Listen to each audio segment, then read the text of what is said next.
Okay, now we move on to the top plane and select it for sketching. Move in to this and select circle. We need to find the center of this line. So about here, we can just use your intuition to produce a hole about this big, and another one here at the center of this, a smaller one at this. Okay, you would say, okay, this is needed, and obviously the holes are made at this, but we need to move, exit the sketch, because we need to make these holes here on this surface. So first, we exit the sketch, and let's see how we will extrude it in such a way. Extrude cut these holes in this, and then apply a circular pattern on this. So we will go into extruded cut, which will ask for directions. We will apply an offset of 75. Let's see 75 is the right amount or not. An offset of 75 inches is 75 inches. I think it's too big. Let me do this for, I think, 35, because we need to remove these holes of basically from the top surfaces of these two rings. So 35 is still a lot. Move on to 25. Let's see. Just need to make sure that these circles, yep, making contact with these surfaces. Might as well just bring it down to 20. And say yes. Okay, so it's not supposed to make the cut at the bottom surface, only the top one. Say yes, this is what we need. It's gonna take a second, after which we are going to make it into a circular. Using this circular pattern command, we can just make these two available on the entire surface. For that purpose, we will go to circular pattern, and it will basically ask for direction. So we just select this, and the two holes that we had already cut were already selected because that's the last thing we worked on. So we will go ahead and say yes, this is what we need. Pay attention, we are constantly using 38 blades, 38 everything, the holes, everything is set to 38. That sort of just equalizes all the elements. You can change it as you wish. Not much of a think there is an error in this one, because that is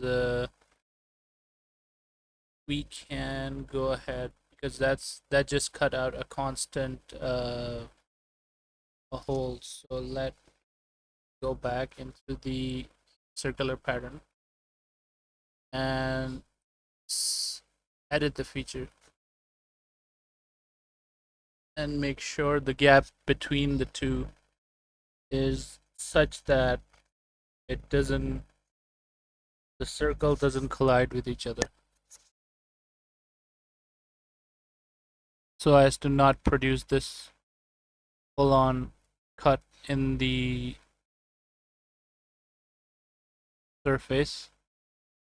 So in this case it's 38. Basically it's trying to fit all these 38 circles in this just one space. So pattern, you know what, I will apply the pattern to only, problem is that it's picking up the face from that direction.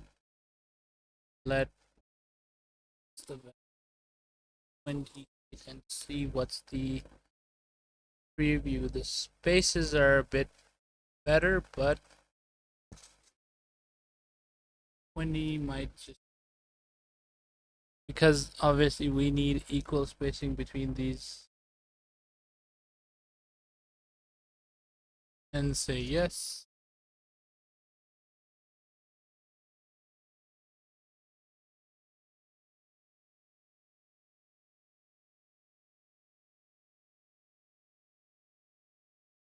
This is taking a bit too long for this. Okay, the holes are cut. For the combustion chambers is basically the compressed air is gonna come in, move in, combust in this chamber, and then get out from the bottom. So next, I think, are those holes. Afterwards, we also need to make a hole in this surface.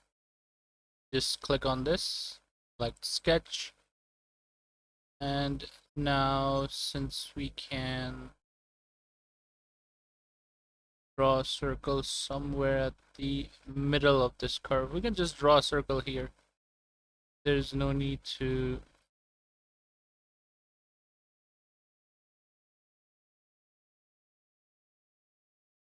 Okay, this is the circle. We can just sort of view the so in this case scenario, obviously I've drawn it way too big, so I can, and you don't have to go into that view, so I can just so Control Z,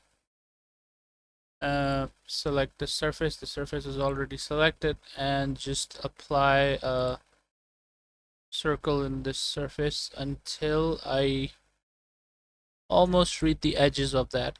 Just needs to reach the edge, no need to go beyond this curve and this curve. Say okay, this is what we need, and then we go out of sketching. This is taking a toll on my PC. Let's apply extruded cut and then just simple circular pattern after this. Right, the circle is drawn. We do the extruded cut, obviously, of the circle. It's gonna ask how much you want. We say up to next. Up to next. So it'll cut only up to the end of this surface and not cut through our blades that we worked so hard to build. And so this is what we want, extruded cut. Yes, and then we moved out. We just use the circular pattern afterwards to produce a multitude of these holes in the body of the turbine. Nice. Obviously, this is a section view, so you won't see the full circle, but in the final iteration, we will be circular pattern.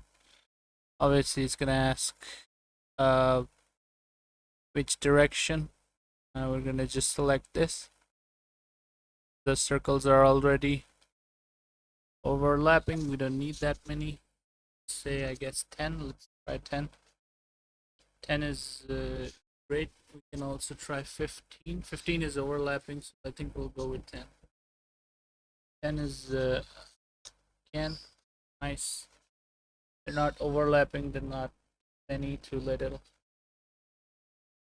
The right amount. Once this feature is done, we'll move on to the holes on the other end. Right, it's done. And okay, now we need to add the basically fuel injector, and we will do that using the right plane.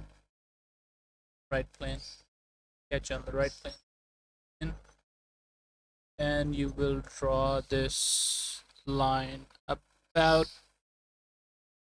halfway from this side. Draw this vertical line. It drops down to somewhat of this much, about this much. Move up outward. Move this way.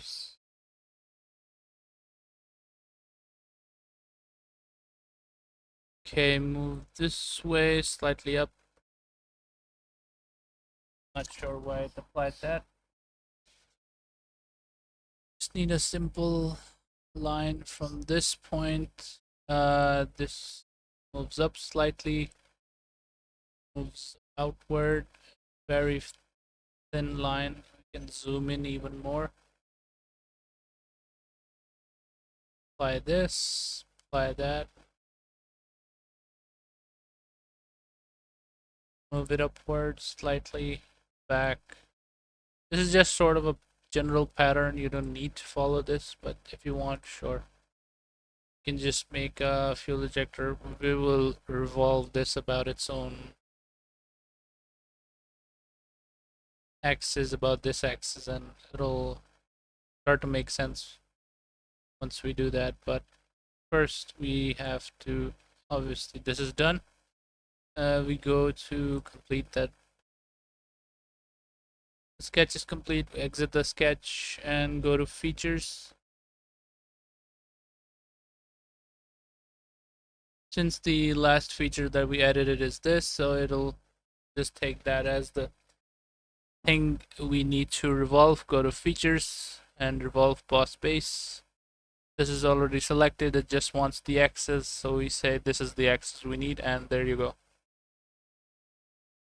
This is the fuel injector. We say, okay, this is what we need.